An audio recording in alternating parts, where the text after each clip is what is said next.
जय श्रीमन्नारायण। हम ब्रजकिशोर चंद्र शास्त्री। आज मैं आपको वट वृक्ष के बारे में बताने के लिए जा रहा हूँ।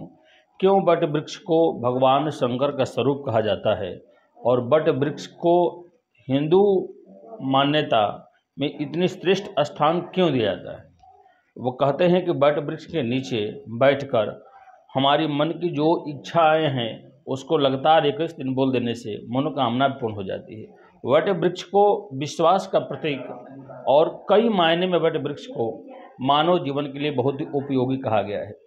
आइए इस वीडियो में मैं आपको यही बताने के लिए जा रहा हूं कि वट वृक्ष के पूजन से हमें क्या फ़ायदा होता है, वट वृक्ष पर कौन से देवताओं का स्थान होता है, वट वृक्ष पर कौन सी क्रिया है जिसे कर देने से घर में धन धान की वृद्धि हो जाती है, वट वृक्ष को हिंदू मान्यता इतनी अधिक क्यों दे रखा है, वट वृक्ष के फल को हमारे जीवन में कितना बड़ा महत्व है, वट वृक्ष पर नज़र जादू टोना को दूर करने से मतलब कैसे दूर किया जा सकता है वट वृक्ष पूजा करके। ऐसी बहुत सारी जानकारी इस वीडियो में मैं आपको देने के लिए जा रहा हूं।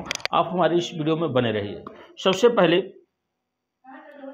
आप नहीं जानते हैं तो जान लीजिए, मेरा नाम ब्रजकिशोर चंद्र शास्त्री है। मैं राष्ट्रीय धर्मगुरु हूँ। सदैव आप लोगों की सेवा में तत्पर रहता हूँ और अनेक वृक्षों का मैंने अध्ययन किया है और कौन से वृक्ष के मानव जीवन पर कितना इन्फेक्ट पड़ता है और कौन से वृक्ष हमारे लिए उपयोगी हैं, कौन से वृक्ष को घर पर लगाना चाहिए, कौन वृक्ष को घर से दूर लगाना चाहिए, ऐसी सारी जानकारी मैं प्रतिदिन आप लोगों को देने के लिए जा रहा हूं और मैं दे भी रहा हूं। कई एक वीडियो मेरे नीचे आप पड़ा हुआ है, आपको उसको देख लीजिएगा।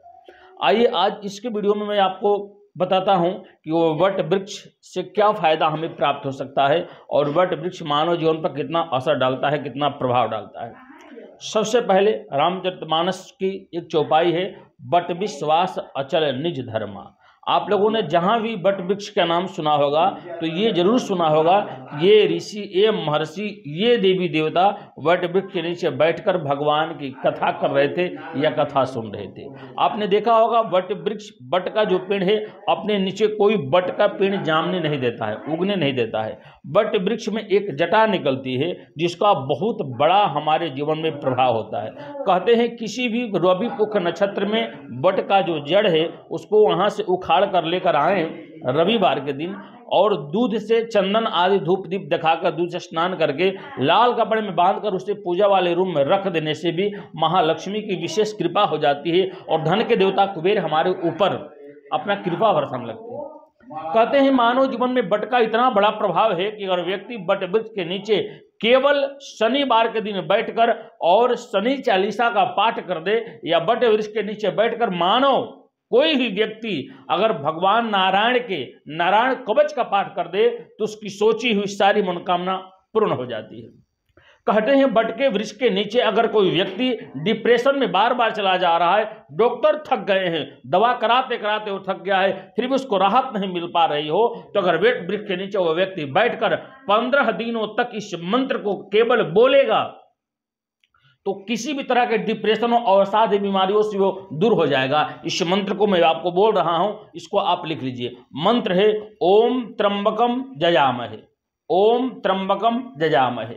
बस इतना मनना भगवान शंकर का ओम त्र्यंबकम जजामहे, बस बोल देना है। अगर पूरी मंत्र महामृत्युंजय का आप बोलते हैं तो इस और भी फायदा होगा, पूरी नहीं बोल पाते हैं तो इतना भी बोल देते हैं तो इसका बहुत बड़ा प्रभाव होगा।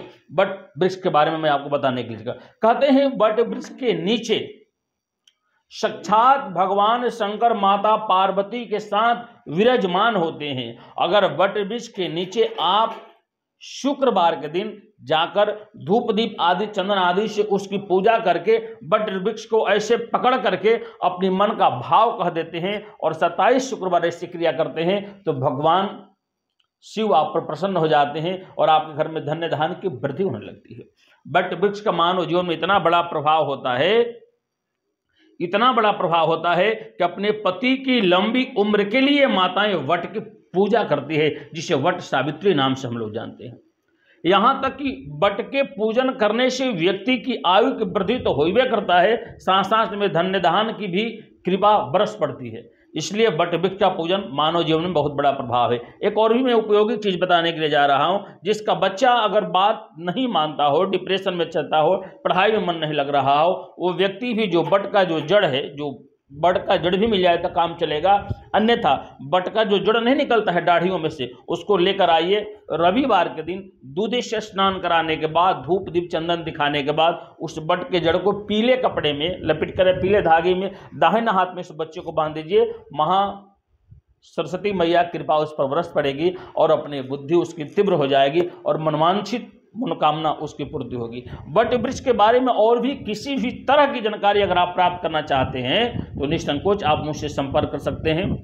और विशेष लाभ के लिए वट वृक्ष के पास बैठकर एक यंत्र बनाया जाता है, जिस यंत्र को केवल घर में रख देने से धन्य धान्य समृद्धि बनी रहती है, परिवार में शांति बना रहता है और भगवान भोलेनाथ की कृपा बरस पड़ती है। अगर आप चाहते हैं तो आप मुझसे संपर्क कर सकते हैं। मेरा नंबर इस पर दिया गया है, आप उस पर संपर्क दें। और डिस्क्रिप्शन में मेरा नंबर दिया गया है, वहां भी आकर आप संपर्क कर सकते हैं। बहुत बहुत धन्यवाद। जय श्रीमन्नारायण, जय श्रीमन्नारायण। हम ब्रजकिशोर चंद्र शास्त्री।